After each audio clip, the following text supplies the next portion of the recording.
Okay. Even though it's possible, we'd like us to have the maximum amount of tonight, interestingly, because I'm delighted to introduce our guest speaker tonight, Professor Alex Higgins. He's Professor in Criminal Justice at the University of Kent. Alex has worked on policy making and issues of drugs, crime, and public health in the voluntary sector as an academic researcher and as an advisor to the UK and other governments. He's published extensively on these issues with a focus on policy making, drug crime link, risk behaviours by young people, and on criminal justice treatment and policy. His most recent book, which is very recent, 2023, is on drug policy constellations. It's published by Bristol University Press, and it explains the role of power and morality in the making of drug policy in the UK. He's going to be talking about that.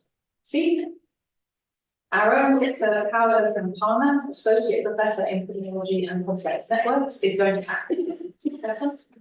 And what I'm allowed to say that Professor Dame Carol Black, who's one of Alex's interviewees, a very influential player in UK drug policy, has also joined us, which we're delighted. So that we should have a very productive and interesting conversation.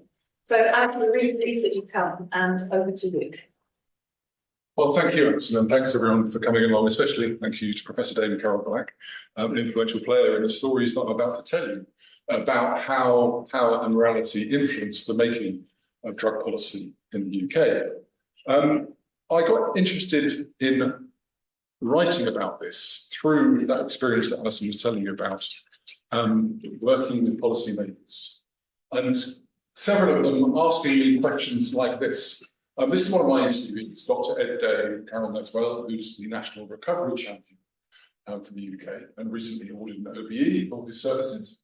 And this is one of the things he told me. He really struggled with the idea of criminalisation. Doesn't see evidence that it works. Why are we continuing to do things that don't have apparent evidence of effect? And criminalisation of people who use drugs is by no means the only policy that continues in the drug or penal field despite an absence of evidence. And there's plenty of policies that are evidential that are not implemented. So these questions recur and recur if you're a drug policy geek like me. Why are we doing things that don't have evidence behind them? Why aren't we doing things that do have the evidence behind them? So that's why I wrote the book. I explained that to myself. And to jump right to the end, right here at the start, this is the argument of the book. This is what I'll be trying to demonstrate, some things moving around without me asking you to. And the argument is to understand the making of drug policy in the UK. This is not something I asked this thing to do. You would need to pay attention to the policy constellations, the networks, as you'll see, of operators, of ideas and people in the field, their ethico-political bases. It's so keen to get me to policy constellations. Stay here. The forms of political and social power is a really crucial set of concepts for this. And how these policy constellations, the actors within these constellations, use their ethico-political bases and the forms of power they have to work in loosely concerted action towards the institutionalisation of their own preferences in policy. And where this PowerPoint been trying to get you to go to is this definition of what a policy constellation is. I was just talking to Carol about it. It's a network, but a network with properties and relations within it.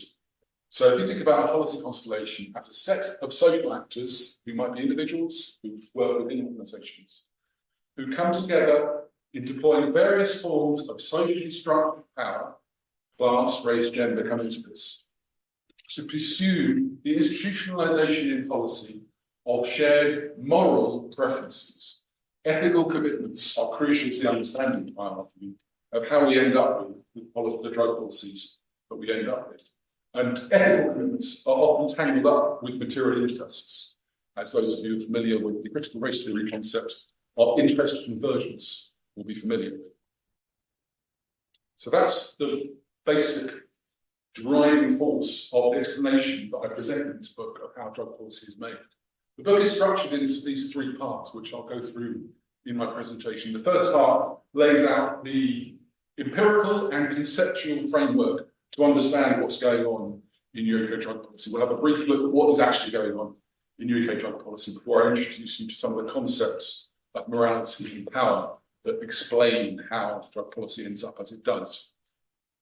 The second part of the book maps those constellations in the UK drug policy field, which actors and ideas are working together in clusters or constellations, and what sort of powers are they deploying and how do they relate to each other. And in order to show how that conceptual framework and that map of the UK drug policy field helped us explain drug policy, I'll give you two of the three stories that the book tells about specific cases. One being how cannabis was partially legalised for medical use in November 2018, and the other being the surprising case of the new UK drug strategy from 2021. Surprising because Carol and working with others managed to lever £500 million out of the Treasury. For the first time in more than a decade, we saw increases in spending on drug treatment, which was quite a surprising outcome for people in the field who've seen a decade or more of cuts across the sectors we're working in. So let's dive in with some of these facts and narratives and concepts of the UK drug policy field.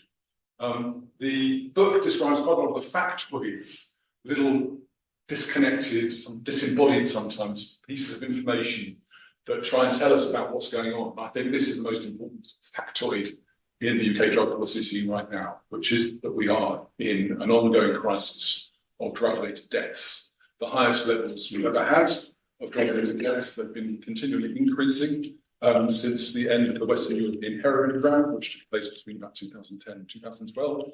I was being interviewed on Radio 4 for briefing room with David Aronovich about the impending threat of synthetic opioids, because there is a upcoming drought in heroin because the Taliban have succeeded in cutting production of opium in Afghanistan.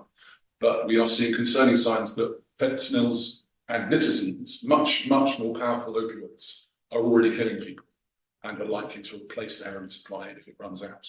So I am very, very concerned about the number of people who have died and the risk that this might increase with a new wave of synthetic opioids. And one of the things that bugs me about it is the misunderstanding of what's going on. So people sometimes assume, and I've seen this from government ministers, that the fact that drugs are, that deaths are increasing must mean that use is increasing. And you often see political and other statements, media statements saying quite sensational things about drugs being on the rise and ever-present danger, always rising and rising and rising. When the data we have, which is from the Crime Circle in Wales, suggests a picture of quite mundane stability and perhaps even declines in the use of illicit drugs by the English and Welsh population. So the orange line here is past year reported use among 16 to 15 or 9-year-olds, and that has a long-term decline. There have been some increases recently, partly due to increased availability of cocaine. We're seeing a few more cocaine deaths amongst that group. But even for the Class A drugs, we're not seeing massive increases that would explain why it is that there's so many people dying.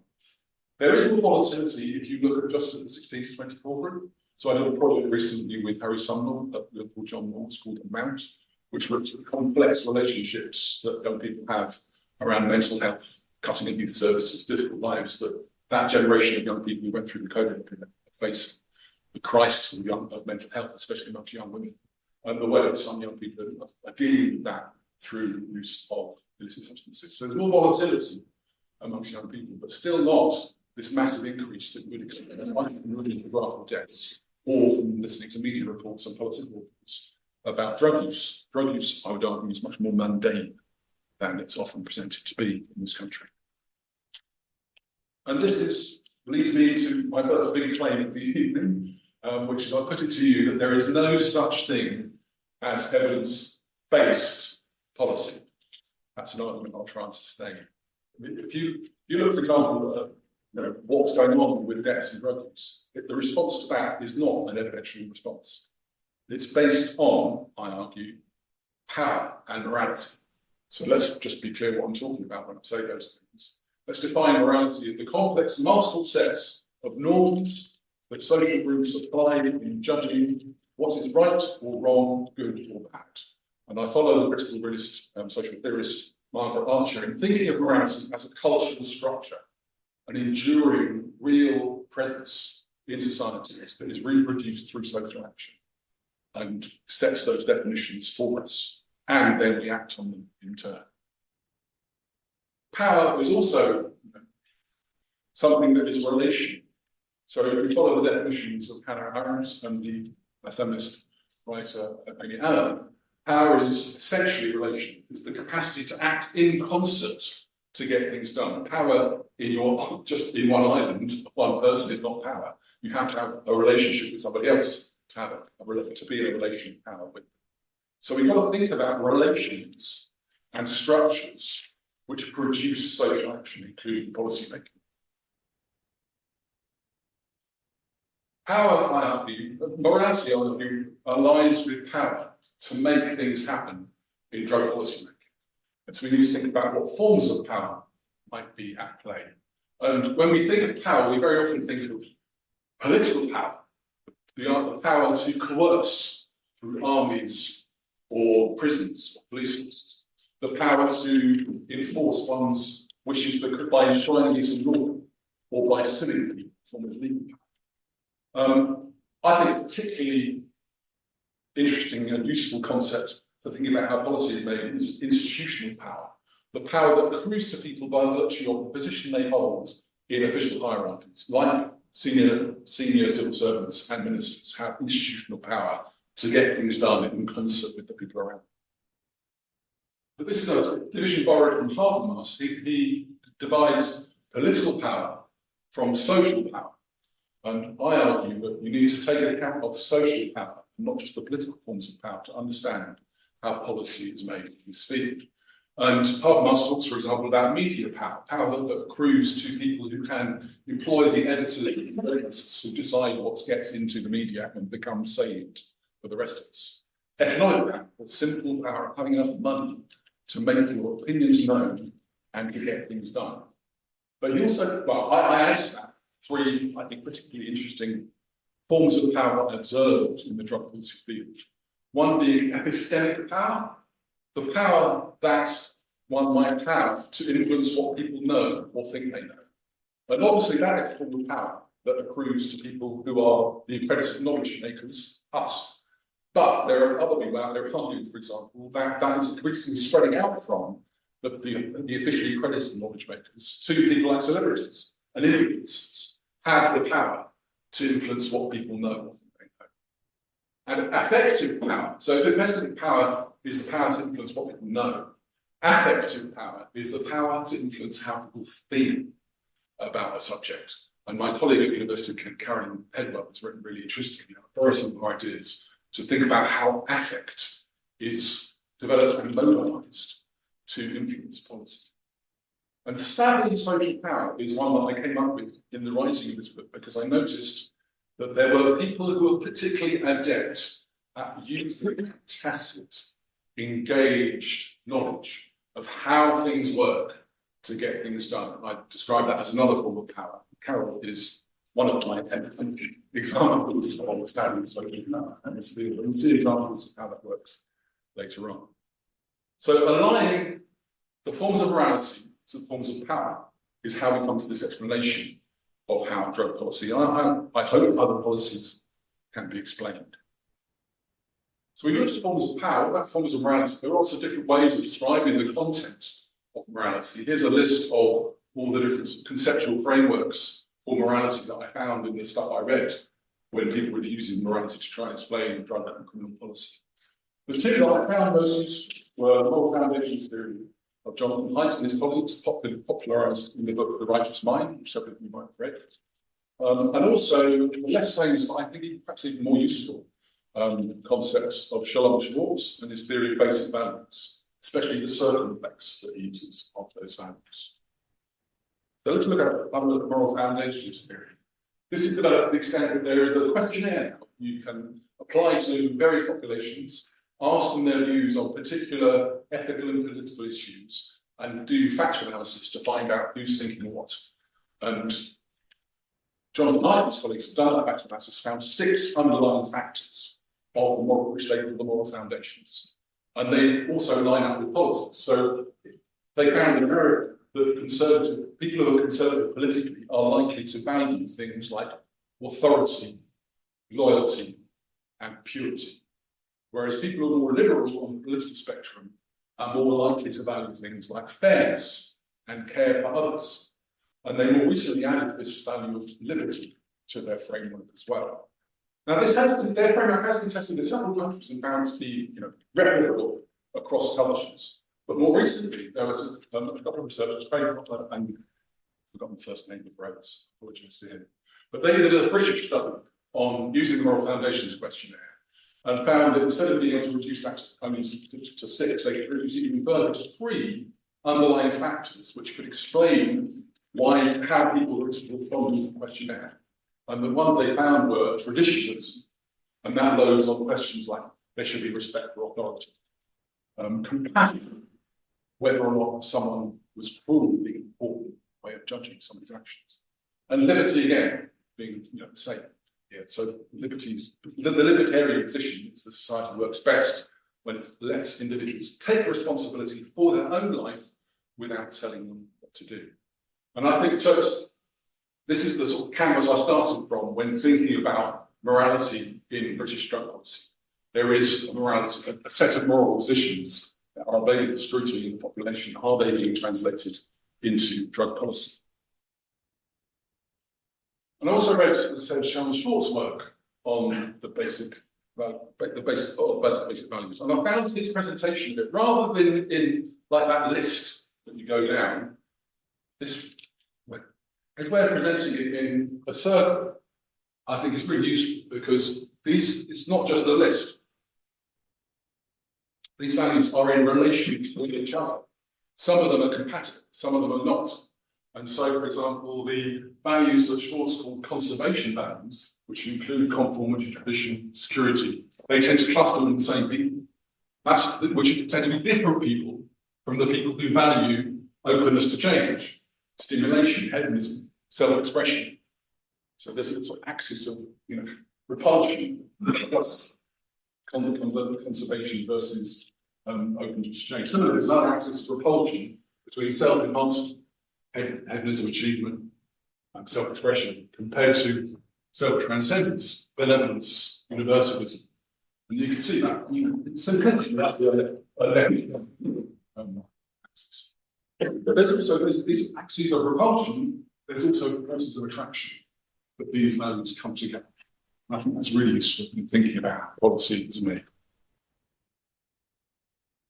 So the argument is that there's no such thing as evidence-based policy, but policy has ethico-political bases instead of evidential bases. We need to go back, following critical realist exhortations, to go back down to the generative mechanisms of what's going on here.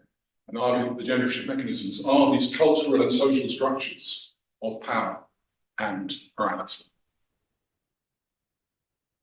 So this is why I came up with the concept of policy constellations, to think about how these underlying generative mechanisms express themselves in the drug policy and maybe other policy fields through these sets of intellect actors who cluster together around shared ethico-political bases. It's similar in some ways to a framework you may be more familiar with, which is the Advocacy Coalition framework by Sabatier and Jenkins Smith. And they talk about coalitions which have core beliefs, which are similar to my concept of ethico-political bases. But there are some differences in that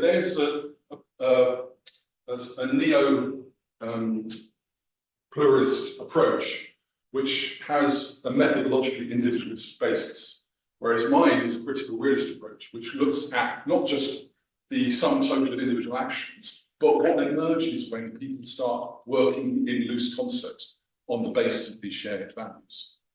Also, the policy constellations approach relies on there being direct coordination.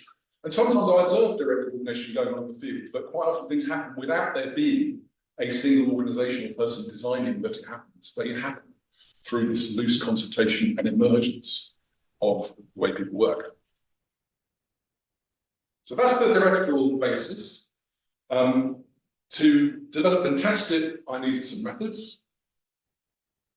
I chose to gather data in these 3 ways. So Alison talks about some of my experience in the field.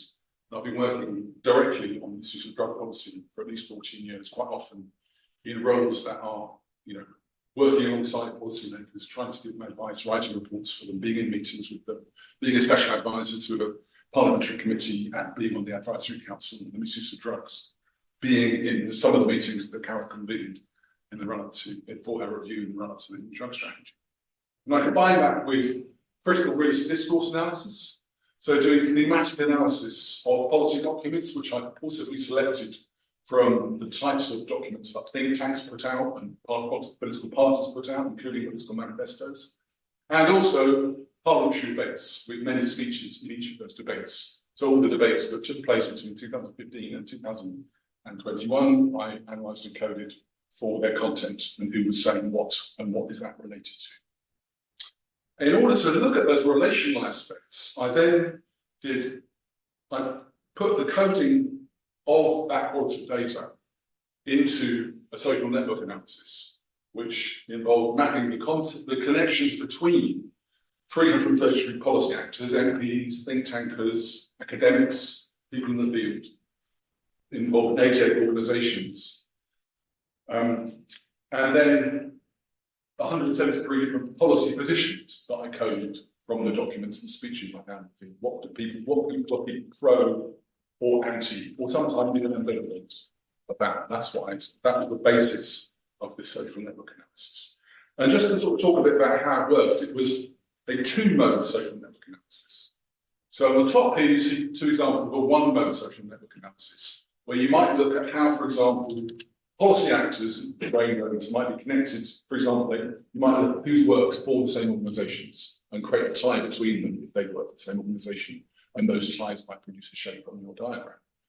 For policy ideas in black, you might think about, well, what policy preferences appeared in the same publication, create a tie between them and map them that way. And that's the usual way social analysis is done, by looking at one mode of node, one type of data at a time. What I thought might be quite interesting was to look at two different modes. How does the connections between the policy actors and the policy preferences look when you shape out the diagram?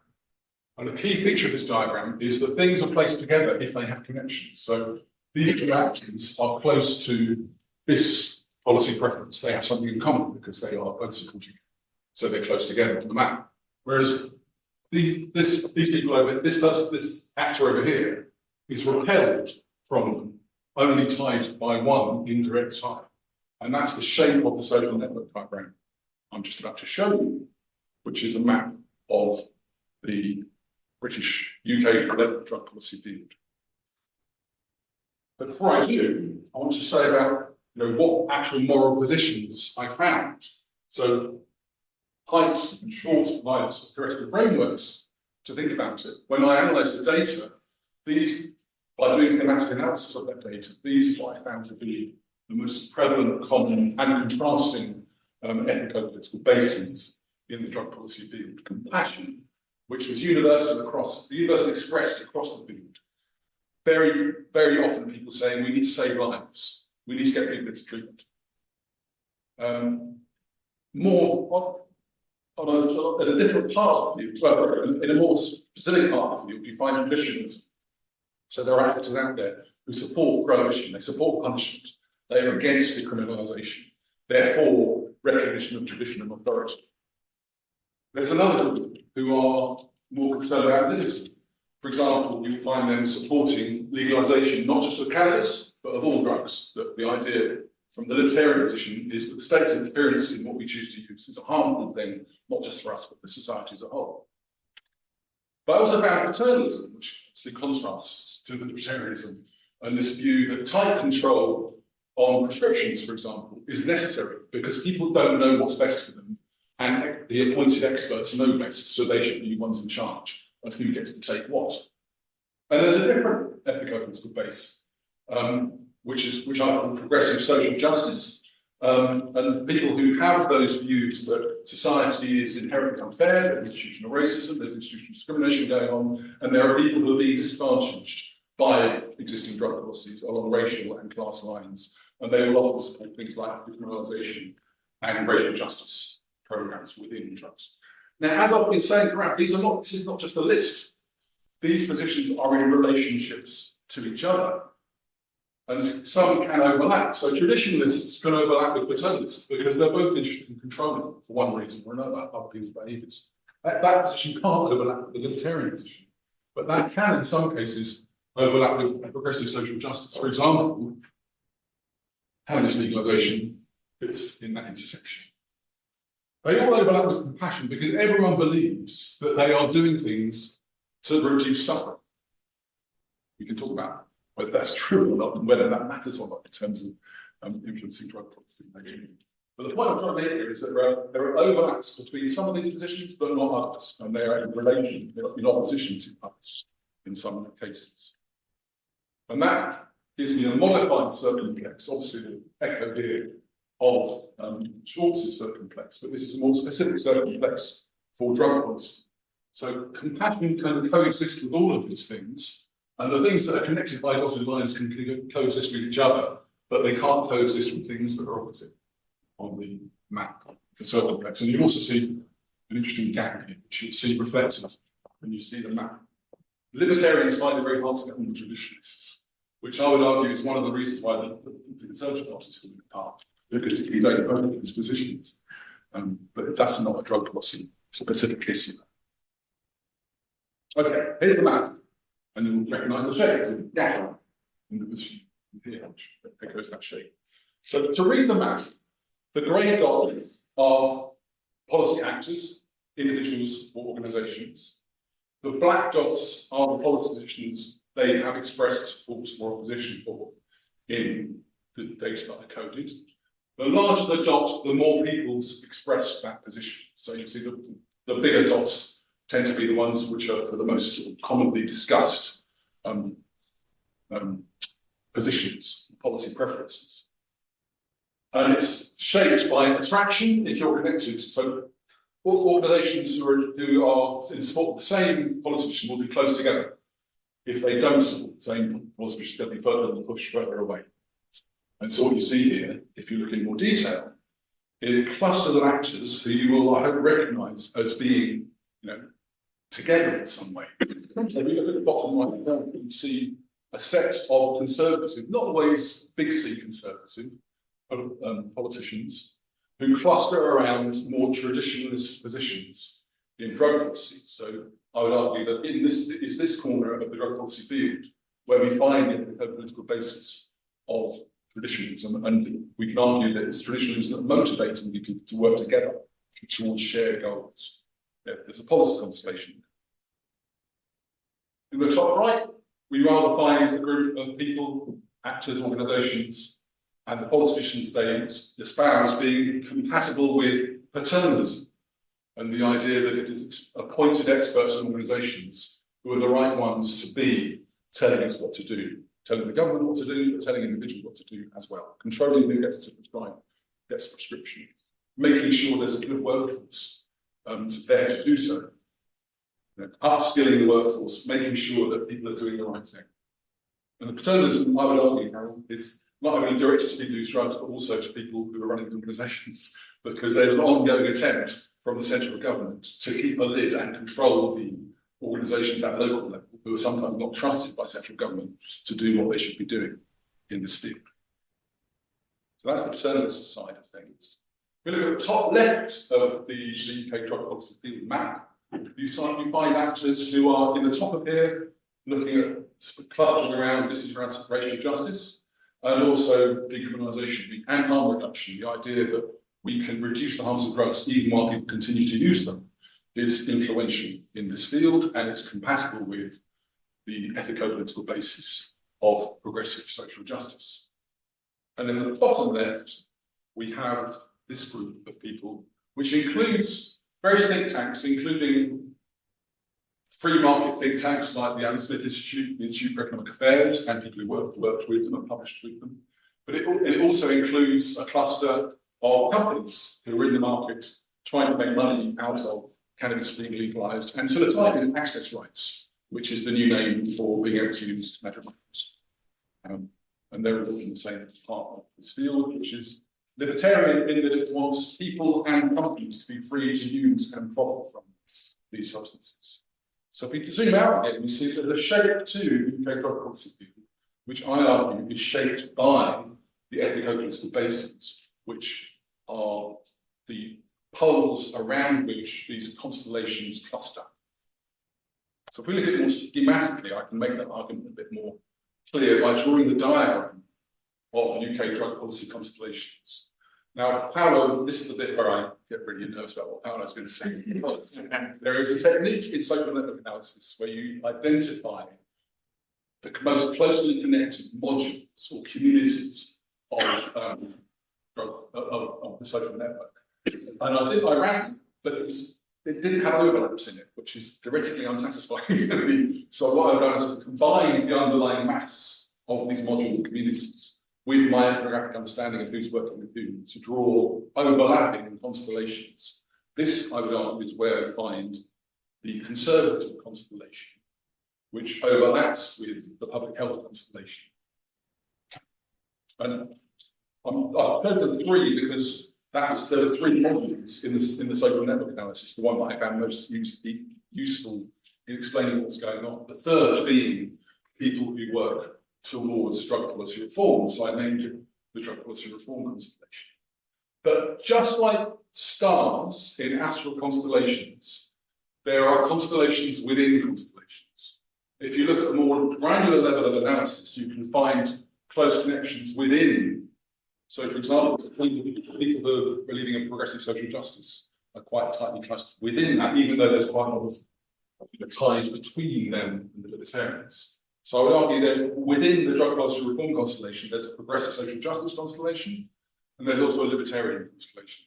People like Steve Rhodes, who's a very influential researcher for a think tank called Transform, says he finds it really difficult to straddle the two because he's somewhere in here, trying to sort of satisfy the libertarians and the progressive social justice people and keep them together working for policy reform. But I would argue the most influential constellation in British drug policy is this constellation in this overlap between the paternalist public health professionals and traditionalist conservative policy actors.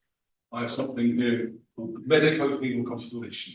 The reason I've called it the medico-penal constellation is because a brilliant historian, Virginia Berridge, who is, the most eminent historian of drug policy in this country, going back to the 1900s, and a brilliant book, Opening Under People. But in another book called Deans, she christened this the medico-penal framework, because ever since 1916, the birth of modern drug policy in this country, when the Defence of the Realm Act was amended to ban cocaine, there has been a creative tension between the Home Office and medics. The Home Office pushing penal solutions, the medics pushing medical solutions, but those are still paternalist solutions. So, for example, the 1926 Ralston Committee, which was the sort of key moment in British drug policy where it was decided that it would be okay to prescribe heroin to people who are dependent on heroin. Virginia's work shows this was within itself between the prison doctors who wanted to punish everyone because their clients were bad prisoners using heroin, and the doctors whose clients were themselves and their colleagues who'd become addicted to heroin by prescribing it to themselves, and they wanted to progressively a more medicalised approach. The medicalised approach won in this country. It lost around the same time in the US, which is part of the reason heroin is still banned for prescription in the US. But it's here, in this interplay, this constant dance between the Home Office, the Department of Health, the medical and criminal justice professions, that you see the institutionalisation, the power, the people who've got institutional power, the people who hold the hierarchical positions are here, and Carolyn is here as well. So, having made that claim that there are these constellations in UK drug policy to help us to explain what's happened in particular policy cases, let's have a look at some particular policy cases. The first one being the partial legalisation of medical cannabis. As one of my interviews said, people matter. And these are stories of people's actions, but let's not forget that people's actions are motivated by their values. As one of my quotes in the book is, to understand what people do, you have to understand what people value. And the values are culturally and socially structured. So these are the people who did it, but they're influenced by the constellation of values and positions of material interests around them. Let's have a look at some of them. Paul Flynn, some of you might remember the late Paul Flynn, a lifetime campaigner for cannabis legalisation. He's pictured there with the logo of the United Patients Alliance, an alliance for people who use cannabis for medical purposes. On the day that he launched the first reading of his bill to legalise medical cannabis, which was not successful, despite the evidence and campaigns behind it for decades. In the middle, we see another campaigner for reform, but actually a more effective campaigner, Steve Moore. Steve Moore was a special advisor to David Cameron. If you remember the Big Society programme that Cameron came up with, Steve Moore was intimately involved in that. He left government employee and then created, almost accidentally, a connection to somebody who made millions out selling a social network, who was a big fan of cannabis and wanted to see it legalised. And Steve Moore got millions from that to run that campaign through a think tank called Volksfass. Now, the people that Paul and Steve were proposing at the time were Sajid Javid, the Home Secretary, and Nick Hurd, who was unfortunate enough for the music to stop when, in the particular point of the game of musical chairs, when he happened to be drugs minister. I've lost count. I literally cannot count because there have been so many drugs ministers in the past 15 years. It just happened to be Nick Hurd, who was there at the time, and that baby landed in his lap. And Steve Moore, very astutely, in a very savvy way, created an alliance with Charlotte and Billy Caldwell. Charlotte, the mother of Billy. Billy was a boy, still was this boy, suffering from a rare form of epilepsy that meant he suffered multiple fits all the time, unless he was treated with cannabis. And Steve Moore saw an opportunity there. So let's look at the story. So up until 2018, there'd been a long-term campaign by people who use medical cannabis for medical purposes, a poll by, I think it might have been Dr. Bass, and paid by YouGov. I'm always suspicious of these polls, as you'll see in one of the online appendices of the suggesting that 1.4 million people use cannabis for medical purposes in this country, but had no access to it because the government continually refused to legalise the use of cannabis for medical purposes. So those campaigns have not been effective.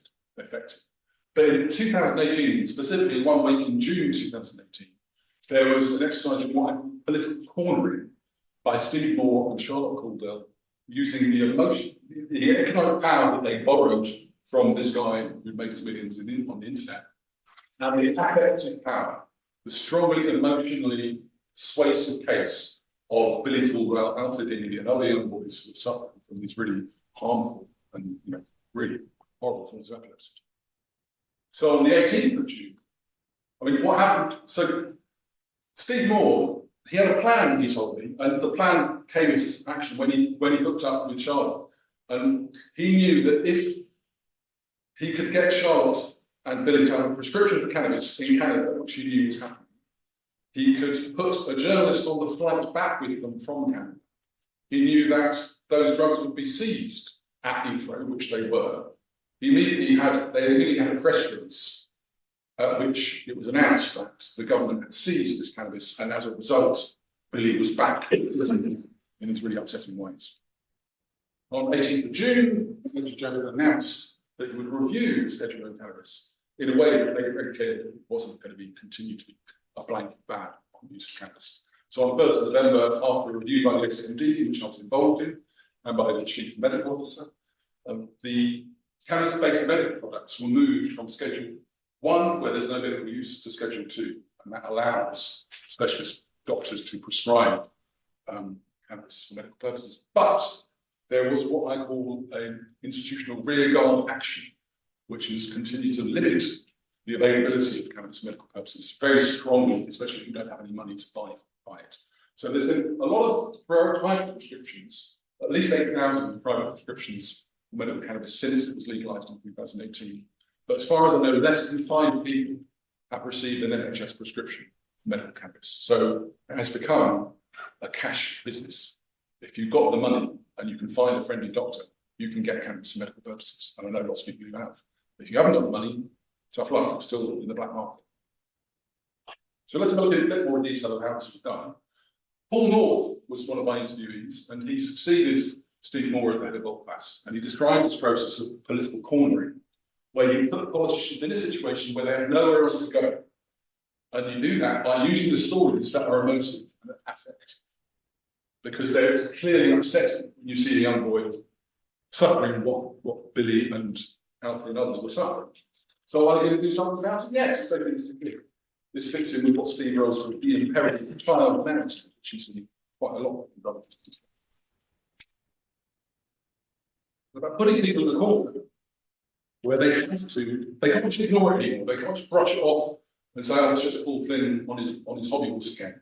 This is something that matters to us because it's on the front page of the Daily Mail, Daily Express, and Charlotte's on the ITV This Morning programme accusing Nick Hurd of killing her son. It's that week it became what my colleague Mark Monmouth called a manufactured scandal. It was all over the media. And Steve told me that there was a sense of mounting panic at home. What are we going to do about this? And what was done about it was Sajid Javid. There's some controversy between the people I've spoken about whether he did it with Theresa May being at the Times Commission or not, and just went and did it. But anyway, this is what he announced the following Monday in Parliament. That there would be a review of the scheduling of cannabis in the Sterling Office from the Senate, that there would be some a more liberal position on at least some levels of medical cannabis. And Billy had his prescription handed back to him as well. But, and a forewarning of things to come, we will not set a dangerous precedent or weaken our ability to keep dangerous drugs off the street. That toughness, that authority, that traditional position still comes through. So this is what happened with what I call the issue of real action. Also, they told me that the affective power of emotionally upsetting stories is great to get things changed, but it's then you get the boards and the committees come in and start doing the evidence-based work, and it gets put off to people like the National Institute of Health and Clinical Excellence. The ACMD did another review, and people in the field behind it were very upset when NICE came back saying we're not going to sanction the NHS prescribing of these substances. These particular extracts and formulations of cannabis, for example, will not be prescribed on the NHS for the management of pain, despite the fact that there are probably hundreds of thousands of people out there who are using cannabis for this very purpose. And so that's why we still have a situation where there's no forward movement. There's no, what I think Steve Moore was telling for was that the legalisation of medical cannabis would crack open the door to the wider market for recreational cannabis. That has certainly not happened in this country, even though it has in some others.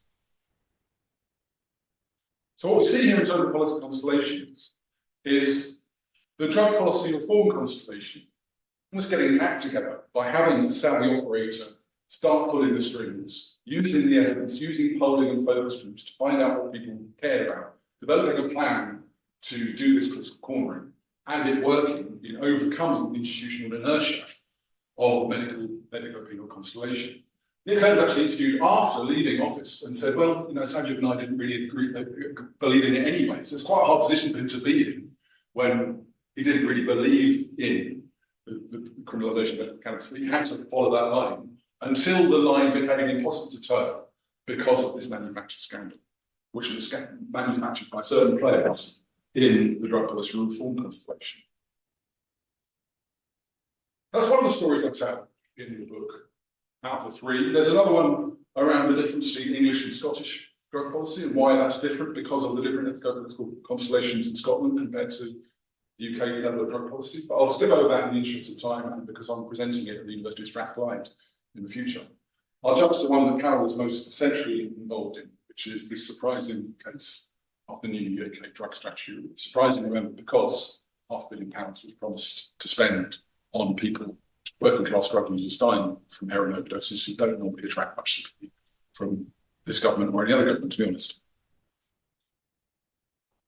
Players here are Boris Johnson, who was Prime Minister at the time, and Rand Dane Professor Carol Black, who was with us here. And what was described to me by one of the servants I spoke to as a policy zoo, which I quite like. I like this idea of a policy zoo. There's loads of people in this space, all sort of trying to get their own way and doing other things. One of them, for example, told me that, I was I asked him, what influence one of Boris Johnson's special advisors had. He said, well, he didn't see the 70 drafts that I did. And if you read the document, you can tell there were 70 drafts. It's really unevenly written, Carol, if you might agree with that. I mean, Carol's not to be blamed for the writing of that. She wrote the review that led to it. She didn't actually I'm not to be blamed for the writing of the strategy. Yes. Well, thanks for that reminder. I also like the metaphor of the zoo, because a zoo, it sounds like a chaotic thing, but if you think about it, it's very structured. It's got zones, it's got cages. People are quite trammeled in what they can do.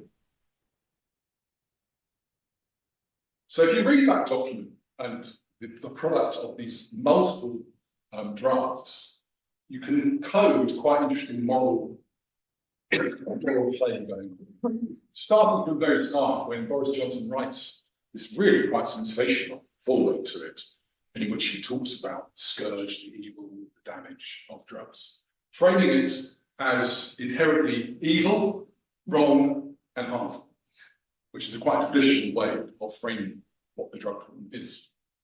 But later on in the document, you'll find sections that are obviously written by people who are public health professionals in the Office of Health Improvement Disparities, what the new name for the Public Health England, which are more about how drug use is harmful, but not necessarily in a moral way, but it just leads to negative consequences. So we need to put a lid on that by these effective evidence-based policies that we've got in our back pocket. And that's more of a paternalist idea. But then you'll find later on in the thing, going back to, we've got to punish people out of these nasty habits, and recreational drug users especially need to be told that what they're doing is wrong, and therefore the punishments need to be in line. And that was what was in the press release. The press release talked about, which was released to the Times and the Sun before the announcement of the strategy. It was all about toughness. You might have heard something which seems to have disappeared since then, the idea of taking people's driving licenses away from them, banning them from going on holidays if they continued using substances. That was the sort of tone, the traditionalist tone, punitive tone of the presentation. But the upshot of these narratives in the drug strategy is actually an investment in drug treatment, combined with tough consequences for drug use. So this combination, this medico-penal combination of paternalist and traditionalist positions, along with the exclusion of anything that would have pleased the drug policy reform movement. So there was very little around racial justice issues, very little, very, very short shrift in the idea that decriminalisation, let alone legalisation, might occur. So very little consideration of decriminalisation, legalisation in the document. It's just not there. It's not even treated really as a possibility by that document. And that's commensurate with a very long-standing recurring narrative, which was the same narrative that I argue that Carol used this narrative to leave the money out of the Treasury. And that's the same narrative that Mike Trace and Paul Hayes used in the early 2000s to leave the money out of the Treasury for drug treatment, which is that the traditionalists, drugs are bad and they cause crime, so we need to treat people out of their drug use because it's bad. And that's what we do. But paternalists, public health professionals, treatment is good. It's a good thing to treat people and reduce crime, so fund drug treatment. And that persuasive narrative had added to it an annex in Dan Carroll's report, which showed, and I would say this is a really influential factoid in the drug policy, was the ratio 5:1 that you spend £1 on drug treatment over the next 3 years, you will get a £5 return. And that is the sort of language the Treasury loves. So you translate these moral narratives into the economic language of the treatment, and you can leave the money out. And it was Carol's work in bringing this policy together to make that argument that I think, and that Carol can just confirm this, persuaded Boris Johnson to lean on the Treasury and tell them you actually are going to spend some money, despite the straitened times you always say we're living in. Carol might dispute this in the discussion. But I mean, here is, I am in very opposition to proposing somebody who's in the room, a rather unusual position for a drug policy researcher to be. They're normally far away from these sorts of rooms. But somebody, I asked Carol, there's this concept in the field of study of sort of policy brokers or policy entrepreneurs, and I asked Carol if she thought she was one of those. And this is the very interesting answer she gave. You might want to elaborate on that later about this, the importance of persistence, also just being in those spaces. And if you don't mind detailing something more about what you told me, which I found really interesting, was that your use of Saudi power was very different to Steve Moore. Steve Moore, confrontation, high profile in the media. Carol told me that she wouldn't even criticise a minister in front of their civil servants, let alone publicly. Because to embarrass someone is to turn them against you, and you're not going to help, that's not going to help you get to where you want to go. You've got to build these constellations. You've got to create that concerted action by making everyone think they believe in the same thing and go in the same direction. So in this case study, this story I told you, there was an attempt by drug policy reform to get involved in this, but basically kept out of it discursively and physically from the process of writing the drug strategy.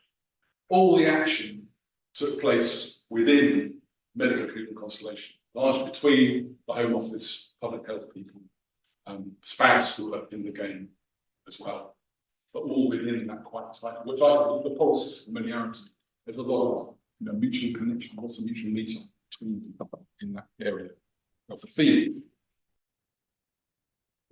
The book finishes with what's known as a retroduction. It's critical realist analysis, and retroduction is the final phase of critical realist analysis, whereby you look back at the analysis and say, well, what are the conditions of possibility of the phenomenon being observed? How has this possibly been able to happen?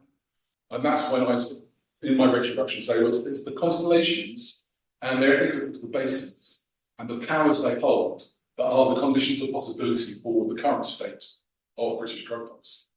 I won't go through the 10 propositions, they're there in the book if you want to read them. I do compare it to the policy to the Advocacy Coalition framework to show why I think the policy constellation approach is a more practically adequate way of understanding how drug policy is made. It's not just about the individual actions of individual actors adding up to something. It's not just about people coordinating deliberately advocacy coalitions. It's about this loosely concerted, quite often unintended, accidental and emergent, but sometimes coordinated action towards these shared moral preferences that I think explains what's going on. So that's what the argument of the book is. There's no such thing as evidence-based policy, as I argued right at the start, but we can understand this, how we can improve the situation. This is why it's an explanatory critique. This isn't I hope not a depressing, nihilist, nothing works to get anything good done. I've tried to show you how things can be. Evidence can be used, but it never speaks for itself. It is deployed as epistemic power alongside affective and savvy power and institutional power to get things done. And change can happen and policies can be evidence informed when the evidence is aligned with dominant moral positions and when moral positions are supported by these other forms of power that operate in the field. That's the argument of the book. It's ridiculous because it's an academic book, but there is a 50% discount. DPC 50 at that website. But I want to break with tradition, rather than inviting your questions, I'd like to invite you to consider the questions after Alex had to say. So just thinking about, there's people here who have been really fascinating corners of the criminal justice field, and I'd be interested to hear from you whether you think there are policy constellations operating in the bits of the field you study, and what are their ethical bases, and how they mobilise towards the institutionalisation of their policy preferences, and what forms of power do they use in doing so. And are there any counterexamples? Can you think of any cases where just the evidence has been enough to create a policy change? I'll be fascinated if you have such examples. But thank you very much, and I look forward to Paolo's comments. Thank you very much. Thank you, Alex, for this great presentations. And I have to say, the book has exactly the same energy and the same pleasure to read it as much as to listen to you while you are presenting this work of yours. Apologies, I have a little bit of a cold. Maybe I should take some drugs. It's a joke.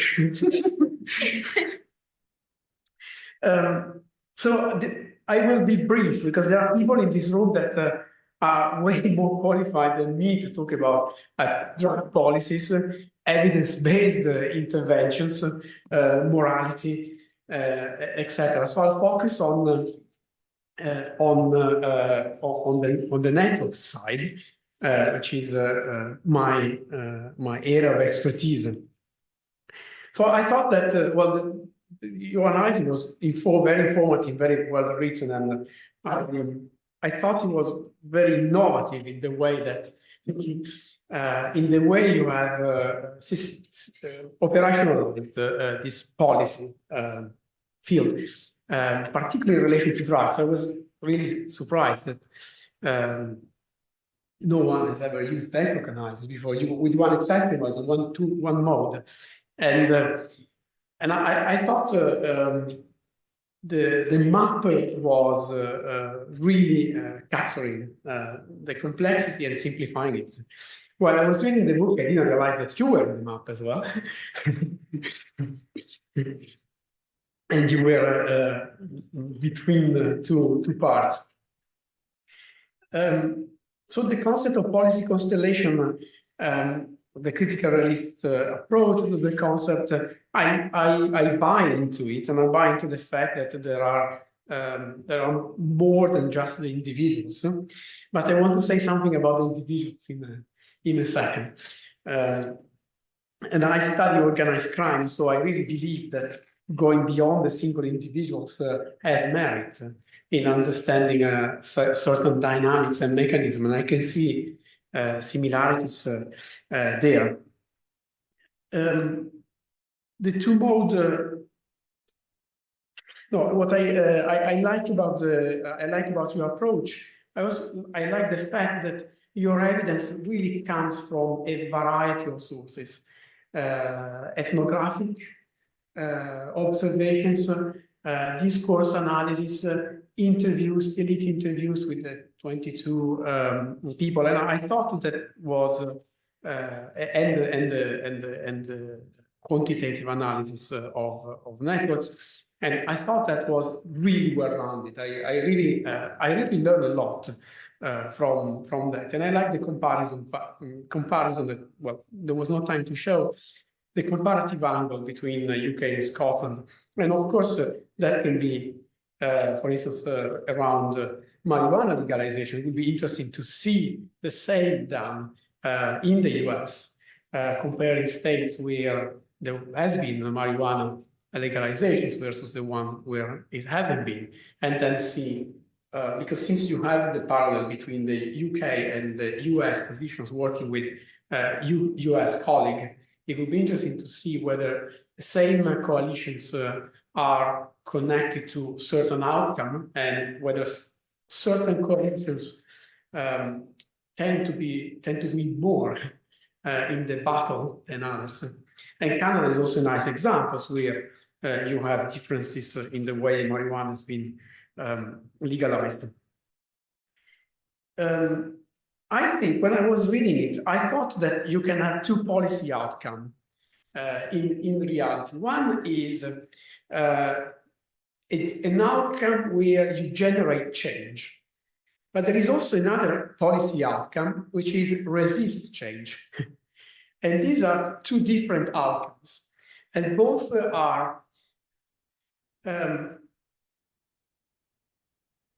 important outcome in this policy arena.